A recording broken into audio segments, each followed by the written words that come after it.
Imagine a country where nearly half its population vanished in just a few decades, not because of war, but because of hunger disease, and ships that carried people across the Atlantic, ships that left but rarely brought anyone back.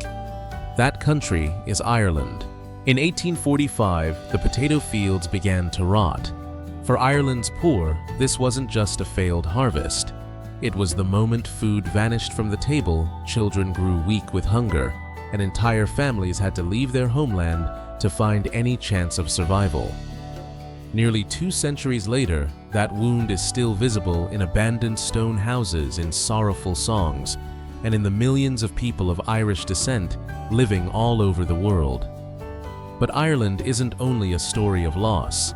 It's also a land of towering cliffs rising from the Atlantic, pubs filled with the sound of fiddles, and villages where an old milk churn might double as a mailbox. A country once drained of nearly half its life, yet one that never lost its voice, its music, or its memory. And now something strange is happening. After generations of leaving, the journeys seem to be reversing. Irish people and their descendants are finding their way back, not just to visit the land of their ancestors, but to reclaim a piece of who they are. So what allowed this small island to survive famine, division, and centuries of emigration?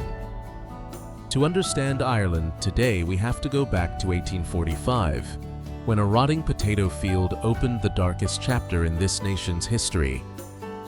Part 1. The year Ireland began to empty. In 1845, potatoes across Ireland suddenly turned black and rotted right in the ground. In many places, that was simply a failed harvest. But for millions of poor Irish people, the potato was life itself. As harvest after harvest collapsed, food disappeared, kitchens went cold, children grew weak, whole villages sank into hunger and disease. The Irish called this catastrophe An Gorta Mór, the Great Hunger. 1847 became the darkest chapter of all, Black 47. People faced a choice between 2 paths: stay and risk starving to death, or board ships across the Atlantic with no idea what waited on the other side. About 1 million people died. At least 1 million more were forced to leave their homeland. But the loss wasn't only in the numbers, it was in the doors locked shut, the fields left untended, the families who parted ways not knowing if it was for the last time. Even today in the west of Ireland, crumbling stone walls sit silent among the wild grass, like the memory of people who never came home. The famine didn't just cost Ireland millions of lives. It turned the very idea of home into an ache carried across generations. And for those who had just stepped onto the ships, the tragedy was far from over. The real fight for survival was only just beginning.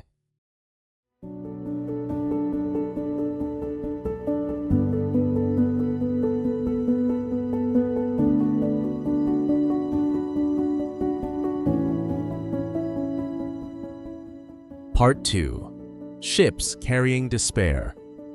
Hundreds of thousands of Irish people left their homeland on aging ships bound across the Atlantic. They carried almost nothing with them, a change of clothes, a few family keepsakes, and the thin hope that life still existed on the other side of the ocean. But the journey could stretch on for weeks.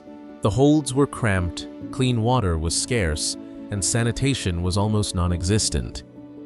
Typhus, dysentery, and cholera spread quickly among people already weakened by hunger. Many ships became floating graves. Because of their staggering death tolls, they later earned a haunting name, coffin ships. Some died at sea and were buried straight into the cold water. Others survived only to arrive in Canada or the United States with nothing but their own 2 hands, no money, no trade, and sometimes not a single word of English. And yet, they held on.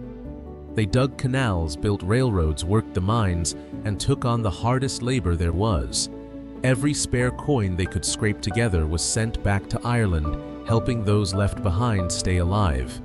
These emigrants had lost their homeland, but they refused to let Ireland disappear from within them. They carried its music, its faith, its old stories, and a quiet promise that their children would never forget where they came from. Out of those desperate voyages, another Ireland began to take shape, one that existed not on any map, but scattered across the entire world. And in time, that diaspora would become one of the island's greatest sources of strength. Part 3. An Ireland beyond Ireland. Today, tens of millions of people around the world carry Irish blood more than the population living on the island itself. From New York and Boston to Sydney, they built churches, founded neighborhoods, and kept alive the melodies their ancestors carried across the sea. St. Patrick's Day traveled beyond Ireland's borders this way too. Distant streets turn green as if the whole world were remembering a small island in the middle of the Atlantic. But the diaspora didn't just preserve memory. The money they sent home helped many families survive. Their voices helped carry Ireland's story out into the world. And across generations, they still return searching for the old village, an ancestor's grave, or a surname still carved into a headstone. Some come back with an address, others have only a story passed down since childhood. But all of them are searching for the same thing, the place where their family's journey began. Ireland once lost its people to ships with no promised return. Now, it's the memory of those who left that paves the way for their descendants to come back. And when they set foot on the island, they find a very different Ireland, one where tradition doesn't sit behind glass in a museum, but still lives in the streets, the pubs, and the villages every single day.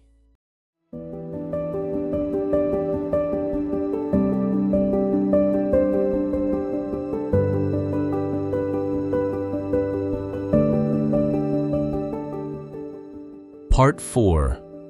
Where tradition still breathes. In Ireland, tradition isn't locked away behind museum glass. It still lives in small villages where people call each other by name, and an old milk churn by the roadside can double as a mailbox. When night falls, the sound of fiddles rises again in the pubs. No big stage, no elaborate lighting. Just a few people sitting close together playing melodies passed down through generations. A stranger might walk in alone, but rarely leaves still feeling that way.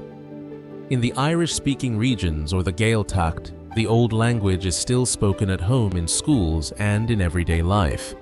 Every sentence spoken carries a piece of memory that once nearly vanished.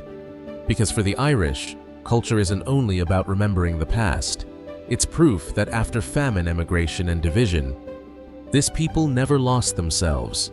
But the further west you go, the more Ireland turns wild and untamed. Out there in the cold Atlantic, small communities still live on, in places where it seems no one should be able to survive at all. Part 5. Islands on the edge of the Atlantic. Off Ireland's west coast, a handful of islands sit exposed and alone in the Atlantic. There the wind blows nearly year-round. Waves crash endlessly against the cliffs, while small houses huddle behind low stone walls. Life here has never been easy. People once lived off fishing, raising livestock in soil so thin that seaweed had to be mixed with sand just to make it fit for planting. Every stone wall did more than mark a boundary between fields. It blocked the wind, held the soil in place, and protected life itself. On the Aran Islands, the Irish language still rings out in everyday life. The wool sweaters famous here were originally knitted to withstand the sea's brutal cold. But isolation has also driven many young people away. Schools have fewer and fewer students. Homes gradually shut their doors. In some places, the year-round population has dwindled to a tiny handful of people. And yet, some still choose to stay. Not because life there is easy, but because they understand that if everyone left, a world that had endured for hundreds of years would vanish along with them. On the edge of the Atlantic, every light that switches on at night doesn't just mean a house still has someone living in it. It's a quiet declaration that Ireland still refuses to yield to the sea. And it's precisely in this seemingly forgotten corner of the country that nature has carved out some of the island's most breathtaking landscapes. Part 6. Where the land stops. Along Ireland's west coast, the land suddenly ends in cliffs that rise straight up from the Atlantic. The most famous are the Cliffs of Moher, stretching roughly 14 kilometers, reaching over 200 meters high in places. Standing at the edge, a person suddenly feels very small. Below, the waves grind against the rock face.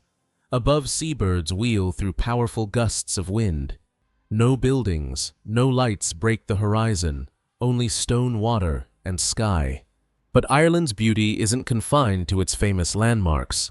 It's also in the narrow roads winding through Connemara, the dark lakes resting among the wild moorland, and the sheep that calmly block the way without a care in the world.